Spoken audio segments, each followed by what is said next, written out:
இந்த வீடியோவில் நம்ம என்ன பார்க்க போகிறோம் அப்படின்னா, இந்த மாதிரி வந்து ரொம்ப கருத்து போய் நல்லா அழுக்காக இருக்கிற இந்த வெள்ளி பொருட்களை ஒரே நிமிஷத்தில் எப்படி வந்து பளிச்சுன்னு மாற்றுறது அப்படின்னு சொல்லி தான் பார்க்க போகிறோம். அதுக்கு வந்து நான் என்ன யூஸ் பண்ணேன், என்ன லிக்விட் யூஸ் பண்ணேன், இந்த லிக்விடை எப்படி வந்து யூஸ் பண்ணணும் அப்படின்னு சொல்லிட்டு ஃபுல் வீடியோவாக கொடுத்துருக்கேன். கீழே கிளிக் பண்ணிங்க அப்படின்னா டைரெக்டாக வீடியோக்குள்ளே போயிடும். இந்த பாத்திரங்கள் எல்லாமே வந்து கிட்டத்தட்ட நான் வெளியில் எடுத்தே ஒரு 9 இயர்ஸ் கிட்ட ஆகுது. என்னோட பசங்களுக்கு அந்த 6 மந்த்ஸில் நம்ம சாலிட்ஸ் கொடுக்கும்போது இந்த பவுல், ஸ்பூன், டம்ளர் இது எல்லாமே யூஸ் பண்ணது.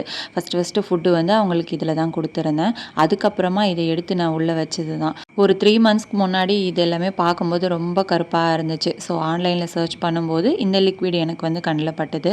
ஸோ சில்வர் டிப் லிக்விடை நான் வந்து ஆன்லைனில் வாங்கியிருந்தேன். இப்போ வந்து யூஸ் பண்ண சைட் காமிக்கிறவங்களுக்கு அந்த டம்ளர்லேயே உங்களுக்கு நல்ல டிஃப்ரென்ஸ் தெரியும். சில்வர் பாத்திரங்கள் நிறைய வச்சுருக்கீங்க, மெயின்டைன் பண்ண முடியல அப்படின்றவங்க கண்டிப்பாக இந்த லிக்விடை வாங்கி யூஸ் பண்ணி பாருங்கள். தேங்க்யூ. நெக்ஸ்ட் வீடியோவில் பார்க்கலாம்.